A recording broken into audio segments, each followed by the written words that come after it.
Welcome to the reels of MCQ. যারা নিজেদেরকে আইনস্টাইনের নাতি ভাবতেছ, তারা প্লিজ ভিডিওটা পজ করে এমসিকিউর উত্তরটা দিতে পারো। আর যারা আমার দলে, তারা চলো এমসিকিউটা সলভ করে ফেলি। তো প্রশ্নে বলছে সরু ও সুষম দণ্ডের ভর এম, দৈর্ঘ্য এল, দণ্ডটির ডিএক্স অংশের ভর কোনটি? ডিএক্স অংশ হচ্ছে এইটুকু, এবং এই ডিএক্স অংশটাকে আমরা ফিজিক্সে খুবই ক্ষুদ্রতর অংশ বলে জানি, ক্ষুদ্র অংশ বলে জানি। তো দেওয়া আছে এল দৈর্ঘ্যের ভর হচ্ছে এম এবং ডিএক্স একটি দৈর্ঘ্য। তাহলে আমরা লিখতে পারি এল দৈর্ঘ্যের ভর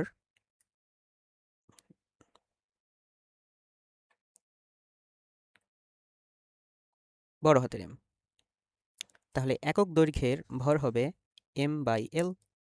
অতএব dx দৈর্ঘ্যের ভর হবে m/l ইন্টু dx, যেটাকে আমরা ক্ষুদ্র ভর বলতে পারি, এবং m/l এটাকে লেখা যায় m(l⁻⁻1) ইন্টু dx, অর্থাৎ উত্তর হবে 1 নম্বর। এরপরে কোশ্চেনটা দেখো, বলেছে এ বি ঘূর্ণনক্ষের সাপেক্ষে দণ্ডটির জড়তার ভ্রামকের সমাকলিত রূপ কোনটি? জড়তার ভ্রামক কোন একটি বিন্দুর জড়তার ভ্রামক, মানে কোন একটি অক্ষের সাপেক্ষে, এটা ধরো একটা অক্ষ, এই অক্ষের সাপেক্ষে কোন একটা বিন্দু ভর, এটা হচ্ছে ছোট বিন্দু ভর। বিন্দু ভর যদি ঘুরতে থাকে এবং এই অক্ষ থেকে ওই বিন্দু ভরের দূরত্ব যদি হয় আর, তাহলে আমাদের এর জড়তার ভ্রামক আই সমান সমান লিখতে পারি mr², তাই না? এখন চিন্তা করো, এই জিনিসটার ছোট্ট একটা ক্ষুদ্র অংশ যদি আমরা কল্পনা করি, তার মানে এই যে পুরো ভরটা আছে না, এই পুরো ভরটার ক্ষুদ্র একটা অংশ যদি আমরা কল্পনা করি, ধরতে পারি যে এখানে এখানে ক্ষুদ্র একটা অংশ ডিএক্স অংশ, হ্যাঁ, এই ক্ষুদ্র একটা অংশ ডিএক্স অংশ, যে ডিএক্স অংশটা ঘূর্ণনক্ষ থেকে এক্স দূরত্বে অবস্থিত, এবং এই ডিএক্স এর অংশটা ভর হচ্ছে ডিএম, ভর কি ডিএম। তাহলে আমরা এইটার জড়তার ভ্রামক, এই ছোটটার জড়তার ভ্রামক লিখতে পারি, যেহেতু ক্ষুদ্র অংশ সেহেতু আমাদের ক্ষুদ্র জড়তার ভ্রামক, আমি একটু ভালো করে লিখি, ক্ষুদ্র জড়তার ভ্রামক কত হবে? ডিআই সমান সমান আমরা লিখতে পারি, ডিআই সমান সমান আমরা লিখতে পারি ভর গুণ দূরত্ব তার স্কোয়ার। এবং এরকম ক্ষুদ্র অংশ যদি সব এখান থেকে এই পর্যন্ত ছড়ানো থাকে, মানে এই পর্যন্তই তো আছে, এই যে শূন্য বিন্দু থেকে, মানে এখানে তো এক্সের মান শূন্য, এখান থেকে যদি সামনের দিকে আসে তাহলে এইটুকু হচ্ছে, টোটালটা হচ্ছে কত, আর পর্যন্ত যদি থাকে, তাহলে আমরা বলতে পারি যে এখান থেকে এইটুকু যদি আর না বলে আমি এল বলতাম, তাহলে সব থেকে বেশি ভালো হতো। টোটালটুকু দূরত্ব যদি এল হতো, হ্যাঁ, এই যে এল হতো, তাহলে এখানে ml² দিতে পারতাম আমরা, আর এর জায়গায় এল বসাতে পারতাম। হ্যাঁ, তাহলে সবথেকে সুন্দর হতো। তাহলে এক্স এর মান এখানে কত?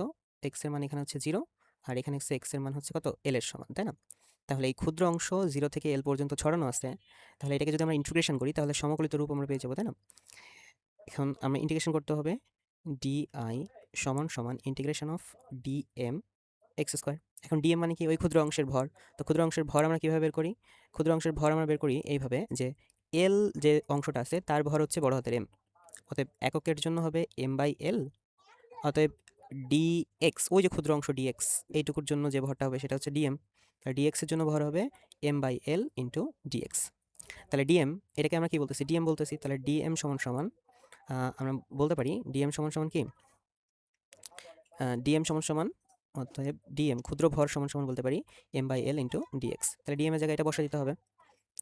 আর যদি ছোট্ট একটা জড়তার ভ্রামককে, মানে ক্ষুদ্র জড়তার ভ্রামককে আমরা ইন্টিগ্রেশন করি, তাহলে আমরা বড় জড়তার ভ্রামক পাই, বা আই সমান সমান ইন্টিগ্রেশন কোথা থেকে কোন পর্যন্ত? এক্স যখন 0 থেকে এল পর্যন্ত, তাহলে 0 থেকে এল পর্যন্ত যদি করি, তাহলে ডিএম এর জায়গায় বসাতে পারি আমরা m/l ইন্টু ডিএক্স ইন্টু এক্স²। এখন দেখতে পারতেছো তুমি, এখান থেকে যদি আমি আরেকটা লাইন করি, আই সমান সমান 0 থেকে এল m/l x² dx, তাই না? প্রথমটার সাথে মিলে যাচ্ছে, কিন্তু কথা হচ্ছে এইটা কোন ক্ষেত্রে করেছি আমরা?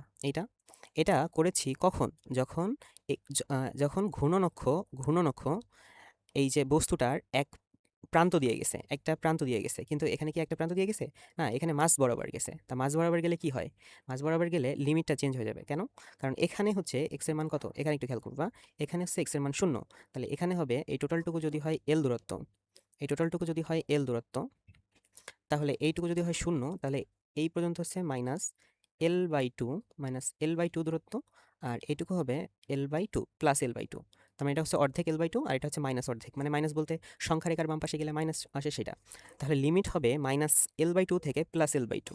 তাহলে আমাদের এখানে সেম জিনিসটাই করতে হবে, শুধু লিমিটটা চেঞ্জ করতে হবে, তাই না? তো লিমিটটা চেঞ্জ করে দিলে কিন্তু উত্তরটা হয়ে যাবে। তো লিমিট কিন্তু এখানে কি হবে বলো তো? -l/2 L/2 থেকে প্লাস L/2 পর্যন্ত হবে লিমিট, ঠিক আছে? তাহলে এর উত্তরটা কত হবে? তাহলে লিমিটটা হবে -L/2 থেকে প্লাস L/2 পর্যন্ত।